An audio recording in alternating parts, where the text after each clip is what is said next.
Yo, what's up mga katagay? Isang mapagpalang araw na naman ang dapat nating ipagpasalamat. Panibagong araw, panibagong daily short vlog na naman. At today's vlog ay magko-cover tayo ng 150 packs na event. At dahil sa cocktail station tayo maa-assign, ihahanda ko na ang mga kailangan ko sa paggawa ng cocktail, naghimay na ako ng 1 kilong mint. Naghiwa ng 2 kilong lemon at nag-squeeze ng 3 litrong lemon juice. Kasya na siguro ito para sa 150 katao na guest ngayong gabi. Nai-ready ko na din ang mga alak na gagamitin sa mga cocktail. At ayan, ready na ang ating cocktail bar station. Nainip ako, kaya makikipagkulitan muna tayo sa mga katrabaho ko habang hindi pa nagsisimula. С видео? Yes, video. Trebali poslužiti Anu za 20 minuta. Masaya si paring Jim pero mamaya tignan natin kapag busy na kung makakatawa ka pa. Magandang hapon, kumusta? Araw-araw natututo ako ng Tagalog. Meron Reggie. Reggie, magaling niya talaga. Ibig siguro niyang sabihin magaling akong magturo ng Tagalog. Konting practice pa paring Luis at pwede na kitang isama sa Pilipinas, amigo. Shoutout sa mga kababayan ko dyan sa La Union. Dito na po ako sa Europe. At heto na nagsisidatingan na ang mga guest. At bago ang lahat ay gusto ko pong magpasalamat sa suporta na ibinibigay ninyo po sa akin. Maraming salamat po mga katagay. 17K followers na po tayo. Mabuhay po tayong lahat. At sana huwag po kayong magsawa. Heto na start na ng bakbakan mga katagay. Ang menu pala natin ngayong gabi para sa cocktail ay mojito, hugo, Moscow Mule, gin tonic, Antique Fizz at Skinny Bitch. Ang hugo ay isang aperitif cocktail na may elderflower syrup, mint leaves, lime juice at top ng sparkling wine at sparkling water na nag-originate sa bansang Italia. Ang mojito ay rum-based cocktail na may mint, muddled lime, sugar syrup at top ng soda water. Ang mojito ay nag-originate sa Havana, Cuba noong 16th century. Isa ang mojito sa pinakasikat at kilala na cocktail. Very refreshing ito, kaya madalas na tuwing summer ito madalas inumin. Ang gin and tonic naman ay kombinasyon ng gin at tonic water at nag-originate sa bansang India noong 19th century at ito ay nilikha ng mga sundalong Briton. Ginamit nila itong panggamot sa malaria noon ng mga sundalong Briton. Tama po kayo sa narinig ninyo, gamot pala ang gin sa malaria. Kaya saan ka pa mag-Ginebra San Miguel ka na? Ang Moscow Mule naman ay isang vodka-based cocktail na may lime juice at top up with ginger beer. At maaari ding lagyan ng mint para mas lalong refreshing. Ang Moscow Mule ay nag-originate sa Manhattan sa bansang Amerika at hindi sa Moscow, Russia. Ang Antique Fizz naman ay isang fizzy drink na gawa sa Antique Pelinkovac na may rosemary syrup, lemon juice top-up tonic water at lemon foam. Isa ito sa mga signature cocktail ng aming restaurant. Ang Antique ay isang brand ng Pelinkovac. Ang Pelinkovac naman ay isang traditional herbal liqueur ng mga Balkans na gawa sa wormwood. Mga katagay konting kaalaman lang, Balkans ang tawag sa mga taong nakatira sa mga bansang Albania, Bosnia and Herzegovina, Bulgaria, Croatia, Kosovo, Montenegro, North Macedonia, Romania, Serbia, Slovenia at kasama din ang parte ng Italia, Greece at European Turkey. Ang mga bansang nasabi ay nasa Balkan Peninsula. At ang panghuli ay ang Skinny Beach. Heto ay vodka-based cocktail na may lime juice at soda water o simpleng vodka soda. Sana ay may natutunan kayo sa mga pinagsasabi ko mga katagay. Marami din palang mga tao sa park, event yan ng Schweppes. Kulay purple ang buong paligid dahil pinopromote nila ang bago nilang produkto, ang Purple Tonic Water. Masarap itong ihalo sa gin. Out na ako sa trabaho kaya sinubukan kong dumaan para kumuha ng mga video clips. Kaso pauwi na din ang mga tao dahil patapos na ang event. Nomor. Ayan o. Ang dalawa. Ima. So paano mga katagay? Pauwi na ako. Kita-kita na lang tayo sa mga susunod na daily short vlogs. Alam mo ba, mahal mo na. Wala tayong magagawa, mahal mo na. Ebat adan.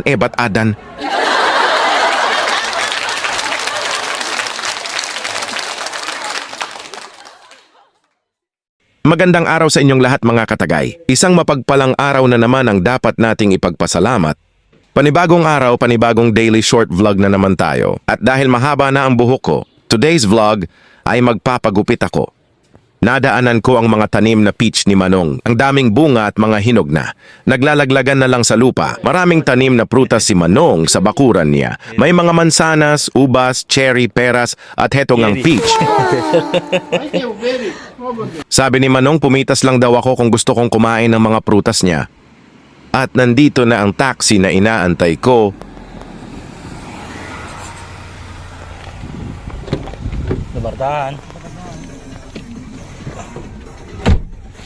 Babae ang driver ng taxi. Ang bilis magpatakbo ni Madam, kaya napadasal ako. In fairness, magaling magmaneho si Madama. Kahit manual transmission ang gamit niyang sasakyan ay kabisado niya. Mukhang panis ako sa pagmamaneho niya.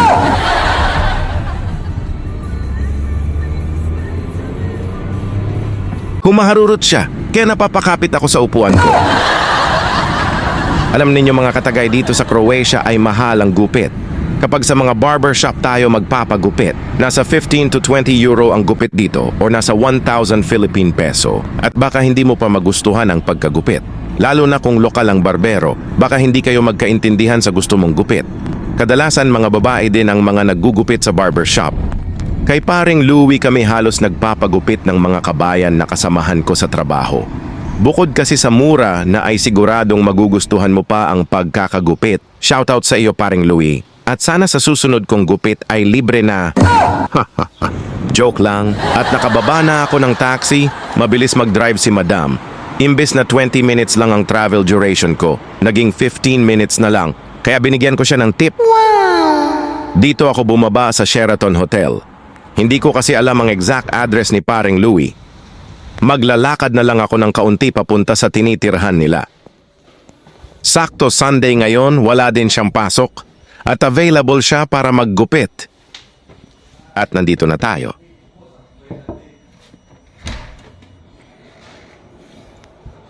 Ay, sir. Malapit nang matapos mga katagay. Heto na, bagong tsupit na naman ang inyong katagay. Hanggang sa muling daily short vlog mga katagay. Goodbye.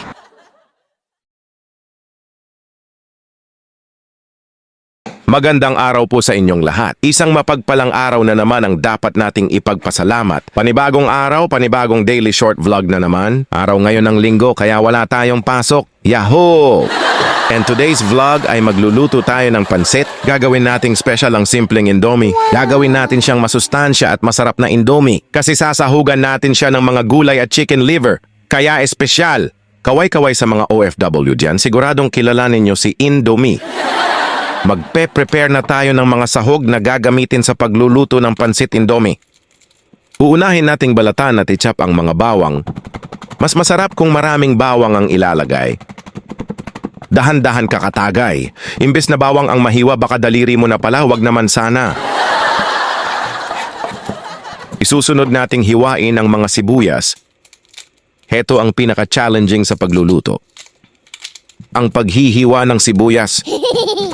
Dahil sobrang sakit sa mata nito at siguradong maiiyak ka. Ayan na nga ang sinasabi ko.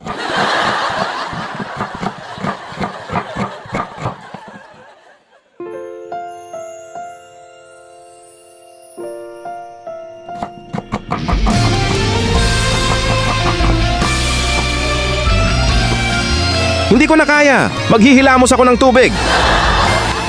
Hindi lang luha ang lumabas, pati sipon.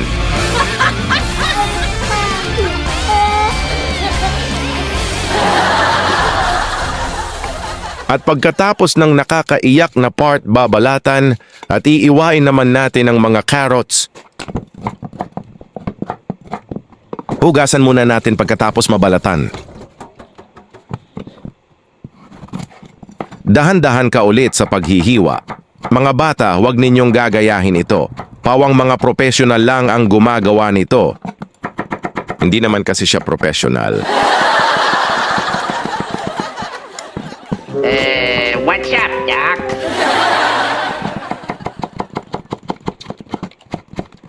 Natapos na nating hiwain ang mga carrots. Isusunod na naman nating hiwain ang bell pepper. Malalaki ang mga nabibiling bell pepper dito mga katagay.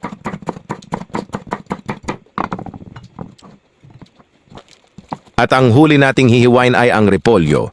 Kalahati lang ang repolyo, natira yan sa niluto kong nilagang baboy. At sa wakas, ready na ang mga sahog sa lulutuin kong pansit indomie. Nahiwa ko na ang bawang, sibuyas, carrots, repolyo, bell pepper, at nahugasan ko na din ang chicken liver. Sisindihin na natin ang stove gamit ang lighter. At papainitin na natin ang kaserola. Kapag mainit na, maglalagay na tayo ng mantika. Pipirituhin muna natin ang chicken liver. Aray naman. Lumalaban ang mga atay. Nagtatalsikan kasi ang mantika. Nakakatakot matalsikan, ang sakit kasi sa balat. Hayaan nating lumabas ang sarili niyang oil. Ayan, mukhang luto na ang mga atay. Kulay brown na kasi sila. At naglalangis na. Ilalagay ko na ang bawang. Hindi ko na tinanggal ang pinirito kong chicken liver para manuot sa atay ang lasa ng bawang at sibuyas.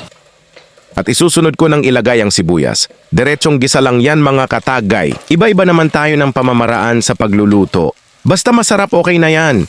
Lalagyan ko ng isang tasang tubig. At maraming paminta. At heto nga pala ang parang magic sarap nila dito. Maglalagay lang tayo ng kaunti. At syempre huwag nating kakalimutan ang toyo. Marca Piña soy sauce, baka naman. Takpan natin at hayaang kumulo. Ayan, kumukulo na. Ilagay na natin ang mga carrots.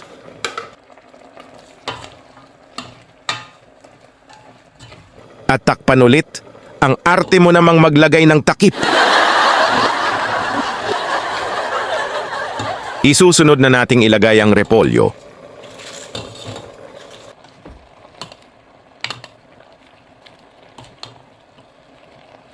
At siyempre ang main ingredient natin, ang indomie. Noodles lang ang ginamit ko dito mga katagay. At ang flavorings niya ay itinabi ko na lang. Masyado na kasing maalat kung ilalagay ko pa. At panghuli kong isasahog ang bell pepper. Masarap kasi sa bell pepper kung half-cooked lang siya para crunchy. At ayan, luto na ang ating pansit indomie. Tikman na natin yan kung pasado sa panlasa natin.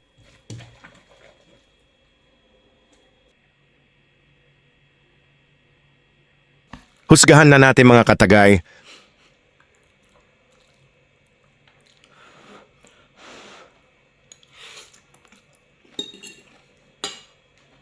Panalo masarap siya. Sana ay nagustuhan ninyo ang video natin ngayong araw. Hanggang sa mga susunod na daily short vlogs mga katagay. Goodbye!